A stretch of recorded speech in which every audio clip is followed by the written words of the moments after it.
31st night এই বেঈমানরা শুরু করছে, এই কাফেররা শুরু করছে। আল্লাহর কসম, তাদের তুমি নেটে প্রয়োজনে সার্চ দিয়ে দেখো। এই 31st নাইটের মূল বক্তব্য হলো, খ্রিস্টানদের কাছে দুই মুখী একটা মূর্তি আছে, যে এই মূর্তির দুইটা মুখ, সামনে একটা মুখ, পিছনেরটাও একটা মুখ।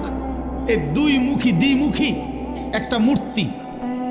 31শে ডিসেম্বরের শেষ মিনিটে তারা ওই পিছনের মূর্তির মুখের পিছন দিকে দাঁড়াইয়া বলে, হে মহান দেবতা, বিগত 1 বছরের অপরাধ আমরা অনুতপ্ত মার্জনা করো।